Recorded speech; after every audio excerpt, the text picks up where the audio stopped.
마태복음 25장과 같이 마지막 때에 일어날 일들에 대해서 이야기하면서 오늘날 우리 그리스도인들이 어떻게 살아야 하는가를 가르쳐 주고 있습니다.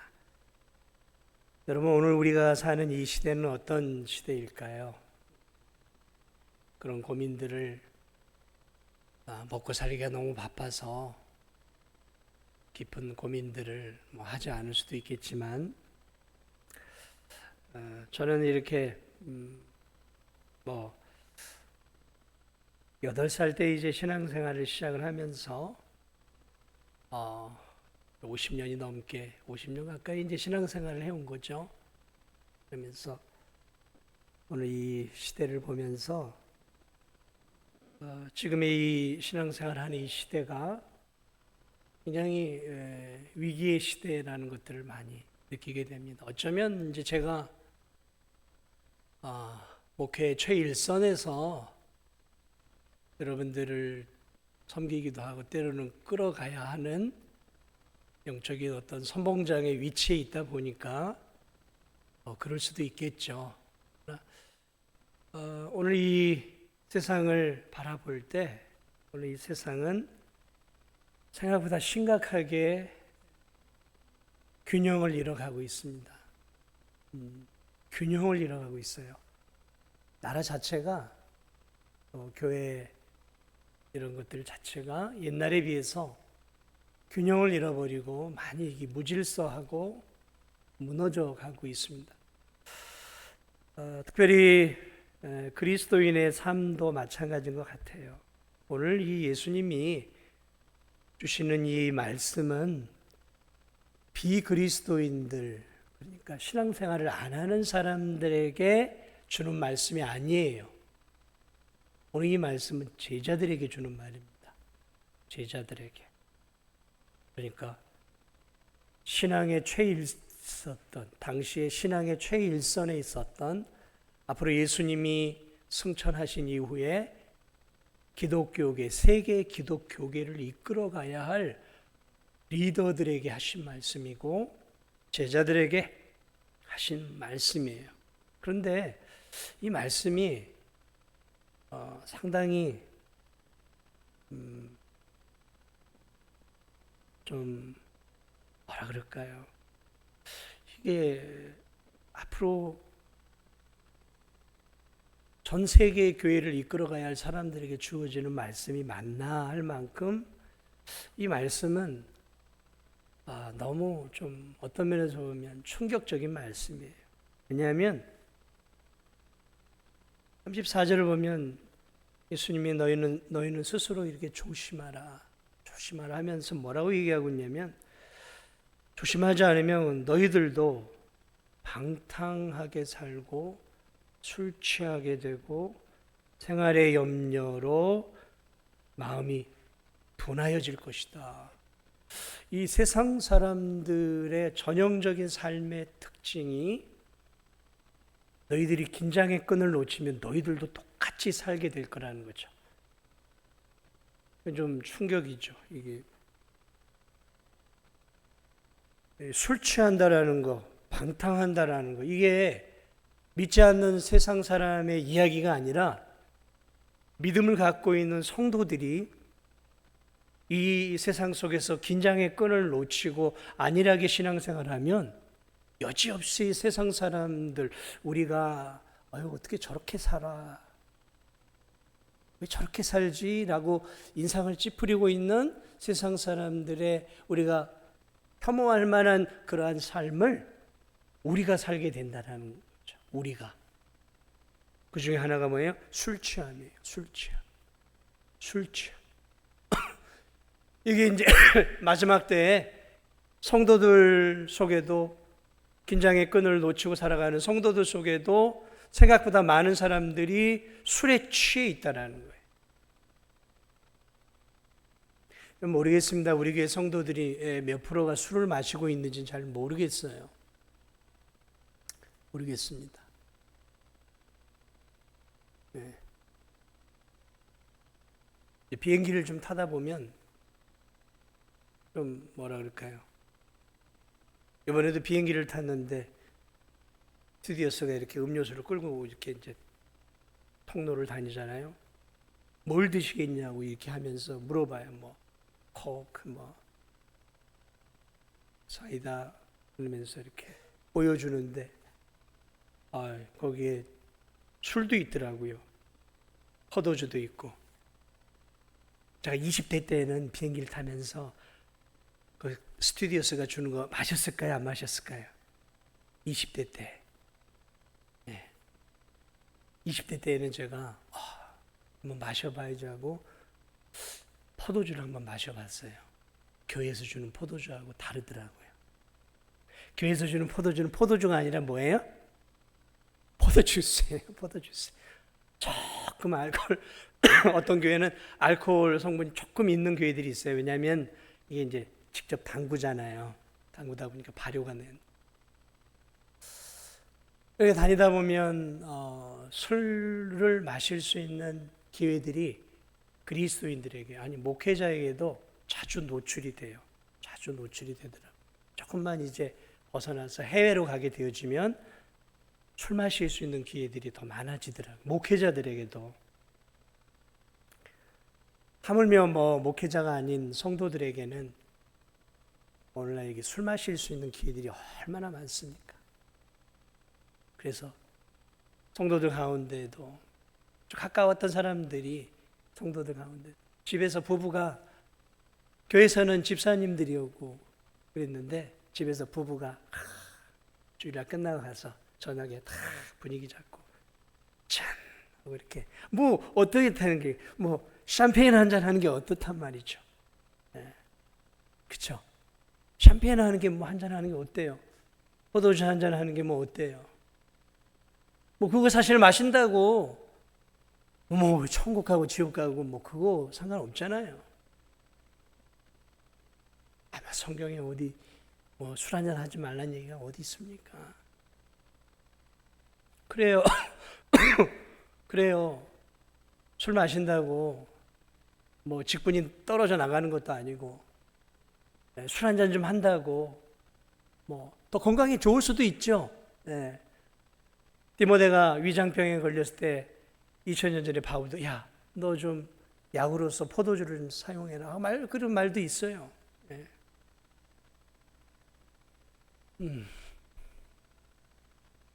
오늘날 생각보다 많은 그리스도인들이 술을 마시고 있어요. 근데 오늘 예수님이 그 이야기를 하고 있어요. 너희들 조심하지 않으면 말세가 되면 그리스도인들도 많이 술을 마시는 정도가 술이 취해 살게 된다. 습관적으로 술을 마시게 된다는 거죠. 네. 뭐 이 오후에 나오시는 분들이야 그럴 리 없겠죠? 제 눈을 똑바로 보세요. 똑바로 보세요. 술 마시는 분이 그래도 이 오후 예배에는 없겠죠? 왜 대답을 안 하세요? 네? 왜 대답을 안 하셔요? 생각보다 많아요. 특히 제가 여기는 확인을 안 했는데 도시에는 진짜로 많아요. 젊은 집사들이요. 오후에 이렇게 쉽게 얘기하면 뭐 오남성교 이런 막 젊은 집사들 있잖아요.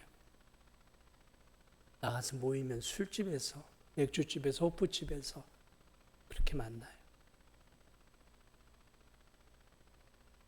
주일날.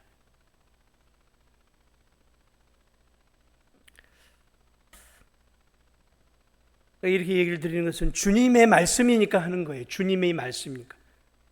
지금 조심하지 않으면 마지막 때 이때에 그리스도인들, 신실한 그리스도인들 너희들도 술 취하며 살게 된다는 거예요.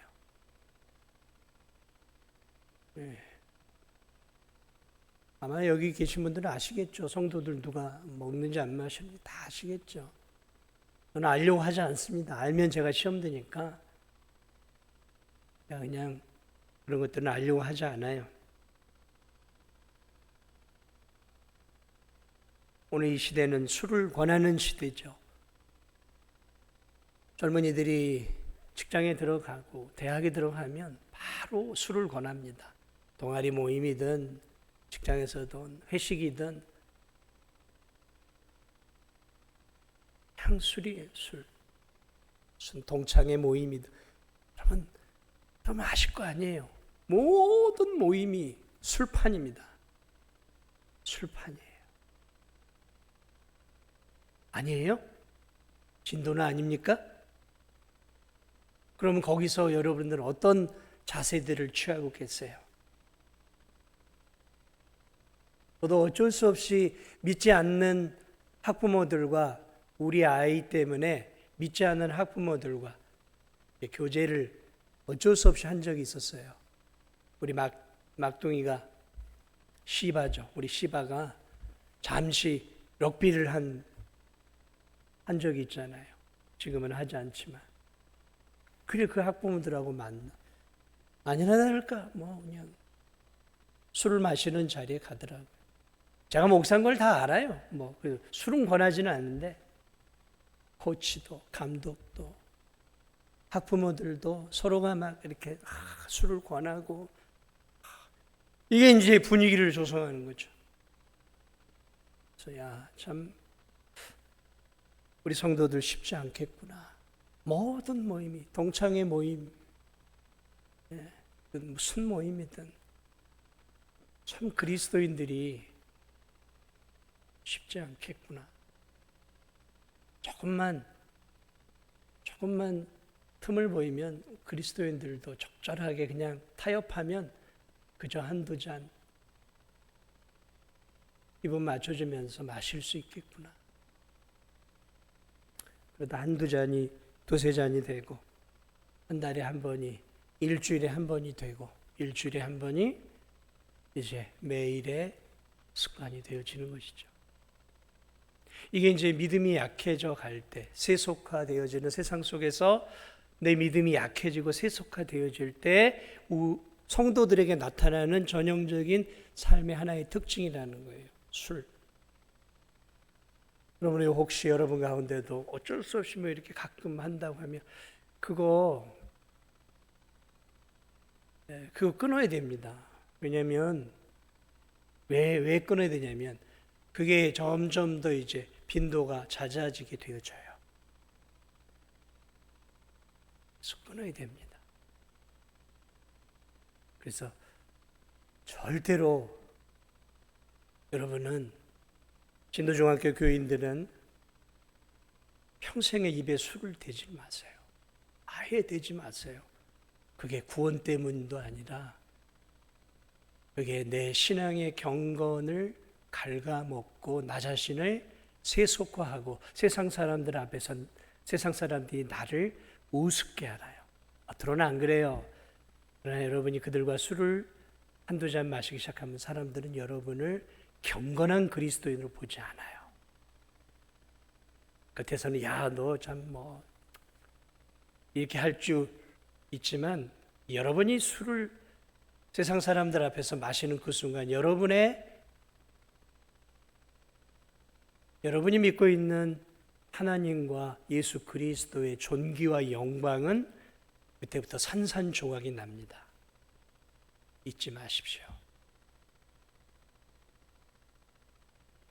아예 되지 마세요. 되지 마세요.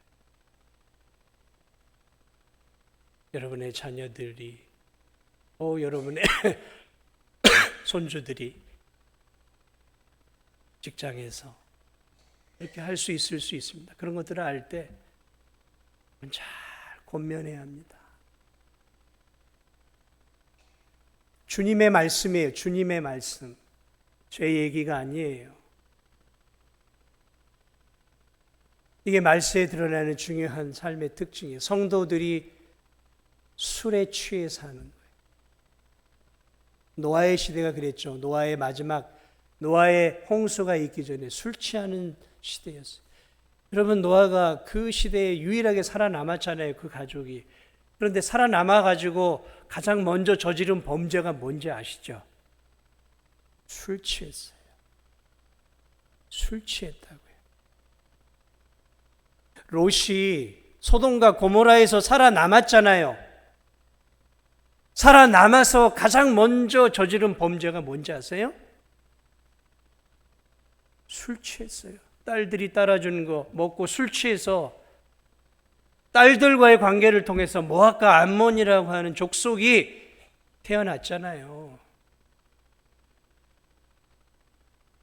노아도 술 취했고 소돔 속에서 건진받은 유일한 롯도 술 취했고요. 전 세계에서 유일하게 살아남았던 노아와 그의 자식들이 살아남아서 결국 술 취했다니까요. 가볍게 생각하지 마세요. 가볍게 생각하지 마세요, 술을. 한두 잔 먹는다고 뭐 달라질 게 없겠지만, 그러나 그리스도인이라면, 경건한 그리스도인이라면 오늘 주님이 주시는 이 말세의 특징들을 반드시 각인하고 살아가야 돼.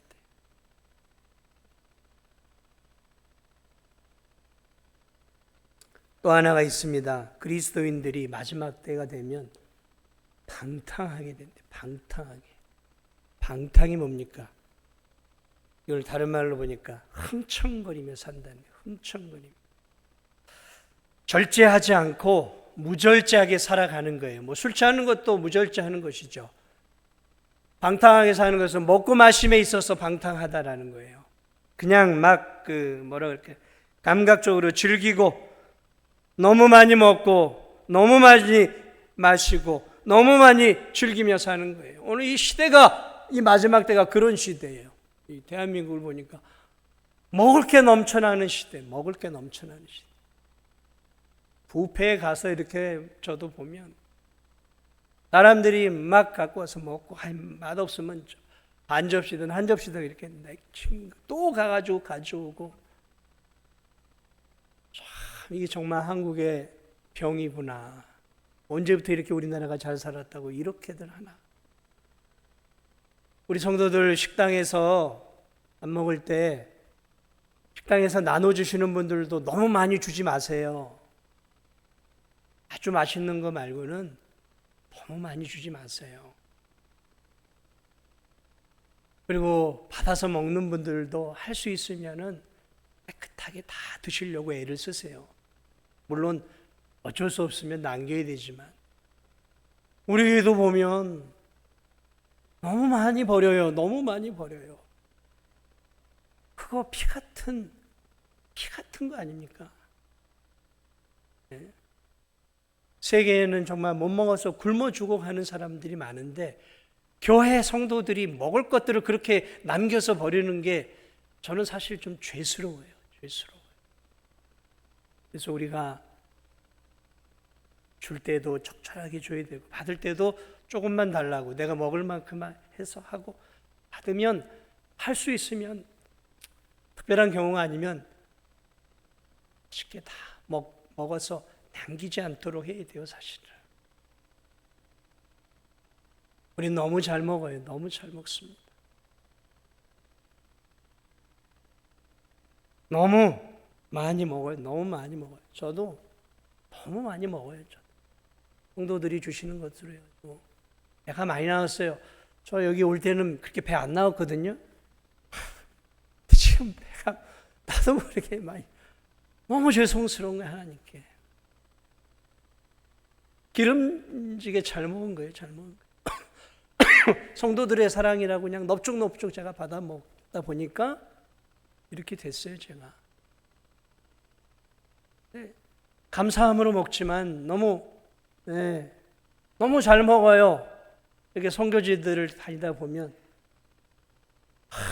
참 이 사람들 우리나라처럼 잘 먹는 나라를 보지 못했어요. 맛있게 하는 것도 그렇고, 이번에도 튀르키예나 그리스 이렇게 호텔 다녀보고 음식점을 다녀봤는데 우리나라 같지 않아요. 정말 우리나라 저 그리스도보다 우리나라가 훨씬 잘 먹습니다. 양질의 것을, 맛있는 것들을 더 잘 먹어요, 진짜로.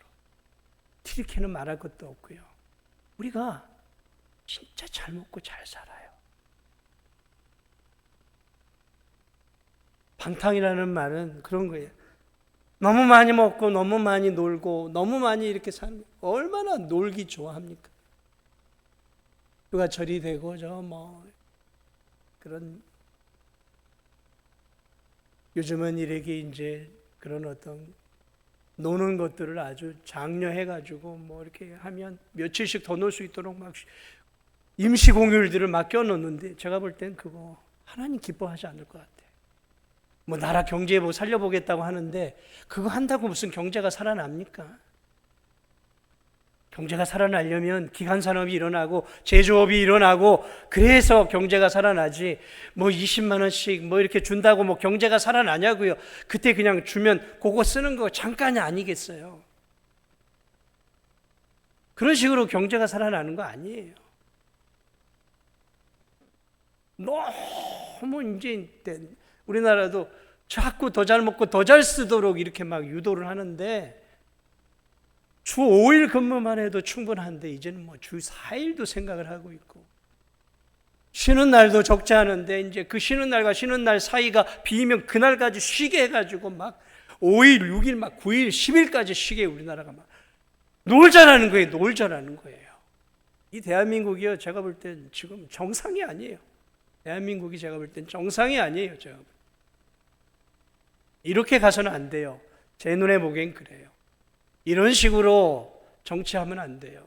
이런 식으로 먹고 놀자 식으로, 아니요, 이렇게 되면 안 돼요.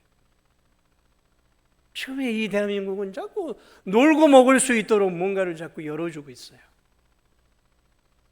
땀 흘리고 그랬잖아요. 우리 대한민국 이렇게 번영했던 게 뭐예요? 땀 흘리는 거잖아요. 땀 흘리고 일하고 일한 만큼 가지고 저축하고 투자하고 그러면서 한국이 이렇게 번영을 해온 거잖아요. 그런 걸 다 잃어버렸어요. 지금 대한민국 흥청망청입니다. 감각적인 쾌락에 빠져 있어요. 그런데 문제는 그리스도인들이 그렇게 가고 있어요. 그리스도인들이. 그리고 오늘 예수님의 말씀이에요. 예수님 말씀. 방탕하게 살아가기 시작한다는 그리스도인들이. 어디 먹으러 다닐 데 없나? 어디 놀러 다닐 데 없나?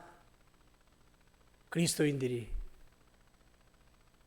너무 이렇게 저 그리스 로마의 귀족들처럼 그렇게 살아가는 그리스도인들. 어떻게 하면 내가 주님의 일을 좀 더 해볼까? 어떻게 하면 내가 내 소득을 가지고 하나님을 더 기쁘시게 해버릴까? 그런 것보다는 어떻게 내가 좀 더 부를 불려보고, 어떻게 내가 좀 더 남은 인생을 좀 더 편안하게 살아볼까? 세속화죠, 세속화. 방탕이에요, 방탕. 즐기는 삶이죠. 그 즐기는 삶의 끝이 뭐냐면 성적인 쾌락과 성적 타락이죠. 그게 지금 대한민국에 왔어요. 나라가 무너지는 마지막, 한 나라가 붕괴하는 마지막이 뭐냐면 성적 타락입니다. 그래서 그 나라가 무너질 것이냐 아니냐는 성적으로 얼마나 타락했느냐를 보면 알아요. 소돔과 고모라가 그랬고, 가나안 땅이 그랬고, 로마의 멸망이 그랬습니다. 마지막 방탕의 극치는 성적 타락이고 성을 바꾸는 거죠. 동성애예요. 동성애. 쾌락이죠. 성적 타락이죠. 그것에 성도들이 물들다는 거죠. 성도들이 물들어 간다는 것이죠. 이 마지막 하나가 있는데 삶의 염려예요. 삶의 염려. 생활의 염려로 마음이 둔해진다는 거죠. 생활의 염려죠. 갈수록 살기는 GNP는 올라가고 월급은 늘어가는데 우리는 더 염려가 많아졌어요. 지금보다 3, 40년 전에는 지금하고 비교할 수 없이 가난하던 시절이었지만 성도들이 지금처럼 이렇게 염려하지 않았어요. 지금은 무슨 염려를 하는지 이렇게 생활의 염려들이 많아요. 근심이 많아요. 그거 어떻게 할 수 있냐면 정신질환을 보면 너무 정신질환에 걸린 성도들이 많아져요, 요즘은. 정신질환이죠. 이게 어떻게 보면 이제 고급병입니다. 고급병이에요. 가난한 나라는 정신질환이 별로 없어요. 먹고 살기 바쁜데 무슨 정신질환이 어디 있어요? 우리나라 가난하던 때 무슨 정신질환이 있으면 얼마나 있었겠습니까? 별로 없었어요. 먹고 사느라고 정신없는데. 근데 지금은 그렇지 않아요. 별의별 정신질환들이 많아요. 그래서 정신과도 많아지고 정신병동도 많아지고 이 정신적인 질환을 갖는 사람들이 너무 많아지고 그리스도인들도 마찬가지예요. 이게 정신질환이 어디서부터 오는 것입니까? 따지고 올라가면 오늘 예수님 말씀하고 있는 염려예요. 염려. 삶의 염려예요. 먹고 사는 일들 뭐 이것저것 염려, 과도하게 염려하는 거죠. 생각하고 그런 게 아니라 과도하고 지나치게 염려하는 거예요. 생각하고 생각해서 문제가 풀어지는 것들이 아니라 생각해도 풀어지지 않는 문제들을 가지고 과도하게 염려를 하면서 그 염려가 마음의 병으로 오고 그 마음의 병이 몸의 균형을 깨뜨려서 삶의 질서가 무너지고 영육의 질서가 무너지고 신앙의 질서가 무너지고 마음의 질서가 깨어져 버리는 거죠. 염려. 모르겠습니다. 이 자리에 지금 앉아 계신 분들도 예배를 드리면서 이건 또 어떡하지 하고 막 고민하고 계시는 분들이 있을 수도 모르겠어요. 아무것도 염려하지 말고 오직 모든 일에 뭘 해야 될까요? 기도와 간구로. 염려는 기도로 바꿔야 되는데 성도들이 기도를 안 해요. 정신질환을 이길 수 있는 최고의 방법은 제가 볼 때 기도예요. 기도 생활입니다. 기도 생활이에요. 진짜예요. 왜냐하면 성경이 그걸 지지하고 있거든요. 아무것도 염려하지 말고 염려를 뭘로요? 염려하지 말고 오직 모든 일에 감사함으로 너희 구할 것을 하나님 앞에 아뢰라. 염려를 기도의 제목으로 연한을 시켜서 하나님께 맡겨드리라는 거죠. 그러니까 염려와 이런 것들을 이겨낼 수 있는 것은 기도 생활이거든요. 근데 이제 기도 생활을 안 하잖아요. 요즘은. 형식적으로만 하잖아요. 그러니까 그리스도인들 가운데도 정신질환들이 갈수록 늘어나고 염려와 이런 것들로 인해서 신앙생활의 즐거움들을 잃어버리고 살아요. 신앙생활의 즐거움들을 잃어버리고 살아요.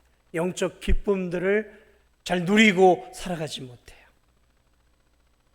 한번 질문을 드립니다. 여러분은 예수 그리스도를 믿으며 행복하세요? 한번 좀 질문하게, 요즘 행복하세요? 아멘. 아니, 마음 깊은 것으로부터 나 참 요즘 먹고 살기 힘들고 이래도 난 참 예수님 믿고 이렇게 진도중앙교회에서 신앙생활하고 믿음의 교우들과 이렇게 신앙생활해서 난 참 요즘 행복해. 행복하세요? 행복해야죠. 예수님 믿고 살아가는데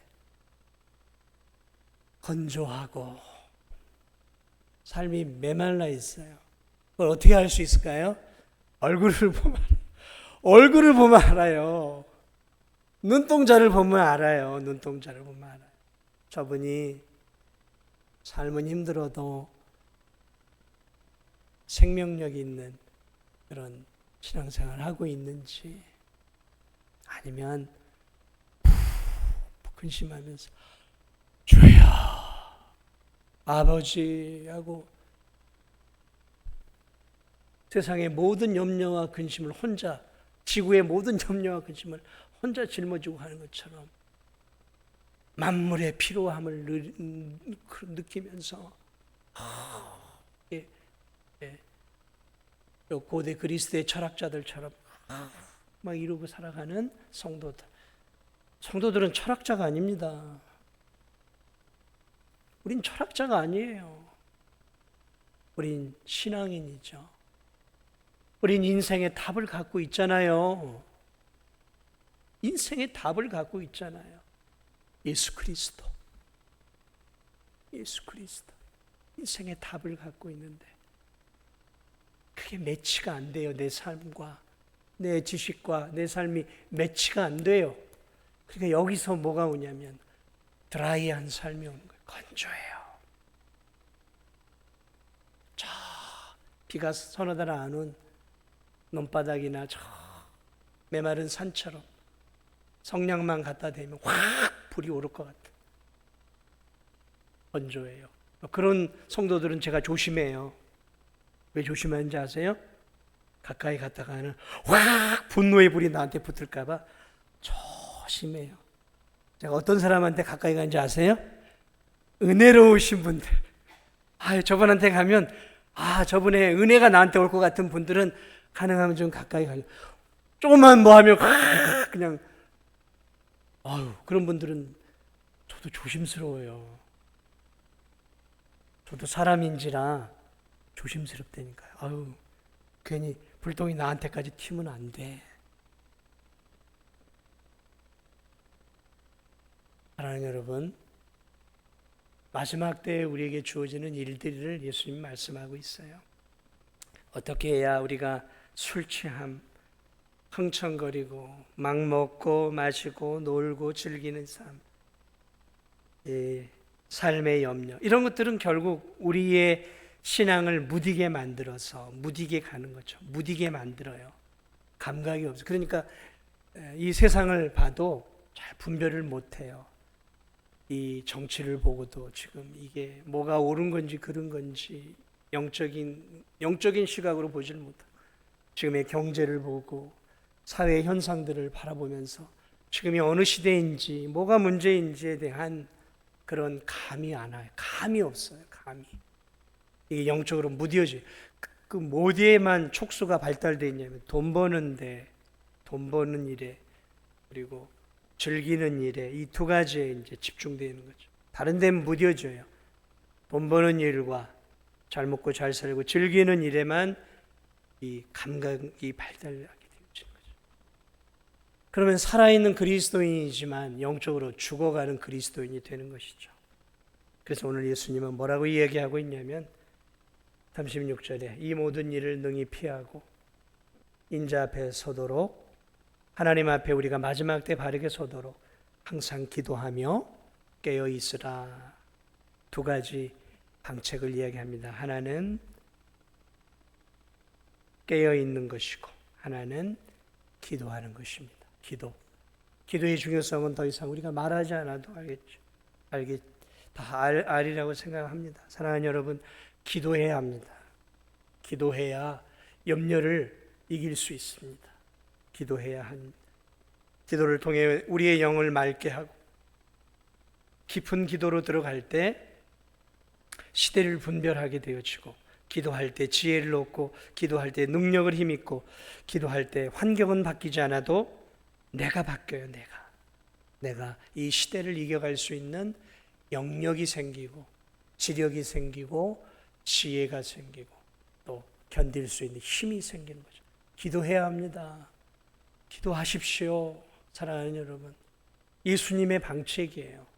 마지막 때에 우리가 해야 할 일들은 그리스도인답게 이 세속화되지 않고 타협하지 않고 그리스도인답게 살기를 원하면 기도해야 돼요. 또 하나는 깨어 있어야 돼요. 깨어 있는 거. 깨어 있는 게 무엇일까요? 깨어 있는 건 마치 저 전방에서 GP나 GOP 같은 데서 군인들이요, 총을 들고요 밤새도록 이렇게 사주 경계를 합니다. 자지 않아요.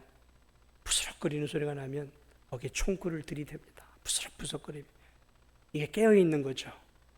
지금 이 세상을 살아가면서 이 세상에 대해서 민감해야 돼요. 주어지는 이런 일들을 보면서 또 그러네 이렇게 보는 게 아니라 민감하게 바라봐야 되는 거예요. 저게 어떤 의미들이 있는 것일까? 깨어 있는 거죠. 민감하게. 그러기 위해서는 말씀으로 준비가 되어 있어야 돼요. 말씀이 이 안에 있지 않으면 깨어 있을 수가 없어요. 왜냐하면 깨어 있다라는 것은 말씀으로 내가 무장되어 이 세상을 바라보고 있다라는 거예요. 그러므로 예수님의 말씀은 결국 마지막 때의 그리스도인들은 말씀과 기도와 말씀으로 준비하고 있어야 된다. 그래서 말씀으로 우리의 영육을 준비하고, 그래서 말씀에 능통해야 돼요. 말씀의 전문가가 되어야 돼요. 말씀으로 이 세상을 분별해야 되는 거죠. 말씀의 프리즘으로 세상의 이 흐름을 볼 수 있어야 되는 거예요. 그럴 때 우리가 내가 이렇게 살면 안 되는구나.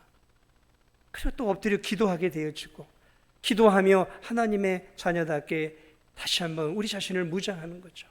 말씀과 기도. 말씀을 마무리합니다. 사랑하는 여러분,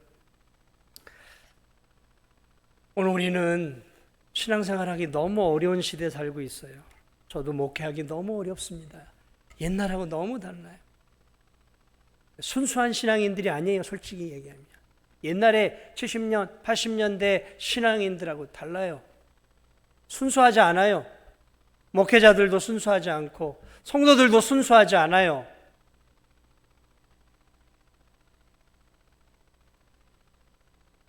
순수하지 않아요. 저와 여러분이 순수하지 않아요. 그러니까 저도 목회하기 힘들어요. 여러분도 마찬가지예요. 여러분이 정말 하나님 앞에 순수하지 않아요.